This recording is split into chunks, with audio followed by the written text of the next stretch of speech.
Assalamualaikum warahmatullahi wabarakatuh. Saya Cut Alsadila dari Fakultas Ekonomi Bisnis, Prodi Ekonomi Pembangunan. Di sini saya mau menjelaskan salah satu materi yang saya kuasai selama perkuliahan ekonomi moneter, yaitu pasar keuangan. Pasar keuangan adalah mekanisme pasar yang memungkinkan bagi seorang atau korporasi untuk dengan mudah dapat melakukan transaksi, penjualan dan pembelian dalam bentuk sekuritas keuangan atau seperti saham dan obligasi.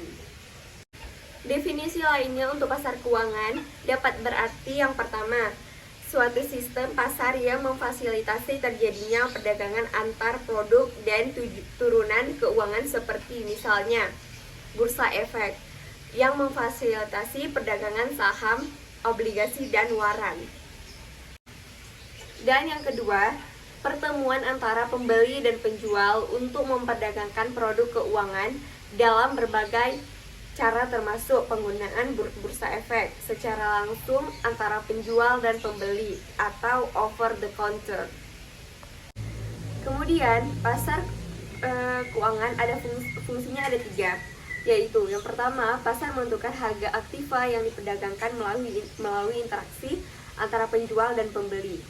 Hal ini disebut proses penemuan harga. Kedua, pasar keuangan menyediakan suatu mekanisme bagi investor untuk menjual aktiva kewajibannya. Karena kegunaannya tersebut, pasar keuangan dianggap dapat menawarkan suatu likuiditas, yaitu kemampuan untuk mengubah aktiva menjadi kas. Ketiga adalah kemampuannya untuk menurunkan biaya transaksi. Dua biaya dihubungkan dengan usaha transaksi, yaitu biaya pencarian dan biaya informasi. Biaya pencarian mengacu kepada biaya eksplisit seperti biaya iklan dan biaya implisit seperti waktu yang dihabiskan, dan biaya informasi merupakan biaya yang dikeluarkan dan dalam menilai hasil investasi aktiva keuangan. Kemudian, instrumen sekuritas pasar uang yang disebut dengan T-bills ini merupakan sejenis surat obligasi pemerintah dengan jangka waktu jatuh tempo cukup pendek. Contohnya instrumen pasar keuangan adalah yang pertama, wesel tagih, yang kedua, sertifikat deposito, yang ketiga, komersial paper, yang keempat, sertifikat Bank Indonesia, yang kelima, treasury bills, dan yang keenam, repurchase agreement dan reverse repo. Kemudian, jenis pasar keuangan antara lain contohnya pasar modal. Pasar modal adalah pasar yang beroperasi secara terorganisir di mana terdapat aktivitas perdagangan surat-surat berharga seperti saham, ekuitas, surat pengakuan hutang, obligasi, dan surat berharga lainnya yang diterbitkan oleh pemerintah maupun perusahaan swasta.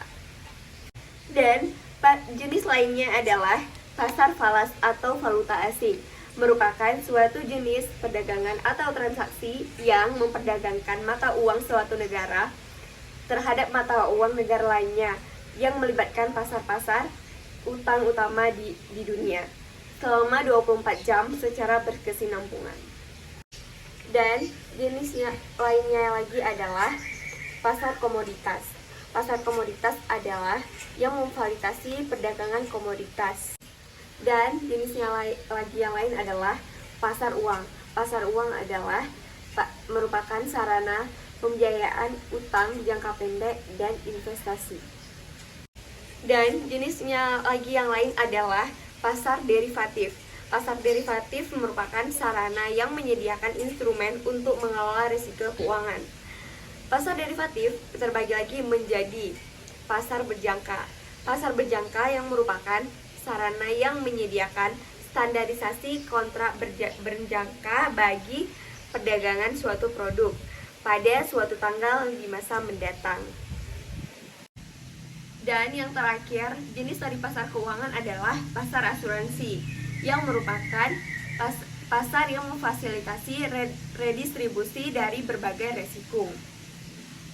Kemudian, dalam dunia keuangan, pasar keuangan ini meliputi yang pertama, penjual saham dalam memperoleh modal melalui pasar modal. Yang kedua, pengalihan atas risiko pada transaksi pasar derivatif. Dan yang ketiga, perdagangan internasional melalui pasar valuta asing. Kemudian, Manfaat pasar keuangan adalah tanpa adanya pasar keuangan ini, maka peminjam uang atau kreditur akan mengalami kesulitan dalam menemukan debitur yang bersedia untuk memberikan pinjaman kepadanya. Kemudian, hubungan antara pasar keuangan dan peminjaman serta pemberi pinjaman adalah yang pertama, pemberi pinjaman. Pemberi pinjaman, individu tidak pernah menganggap dirinya sebagai pemberi pinjaman. Namun, mereka meminjamkan dan sejumlah uang kepada pihak lainnya dengan berbagai cara. Perusahaan cenderung menjadi peminjam untuk permodalannya. Dan yang kedua adalah peminjam. Peminjam, individu meminjamkan uang melalui kredit bank untuk kebutuhan jangka pendek maupun jangka panjang guna pembiayaan pembelian rumah. Dan perusahaan meminjam uang untuk membantu kebutuhan jangka pendek maupun panjang guna perputaran dananya maupun untuk pengembangan bisnis.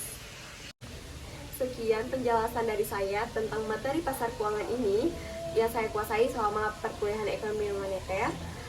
Mohon maaf apabila saya ada salah kata. Terima kasih. Wassalamualaikum warahmatullahi wabarakatuh.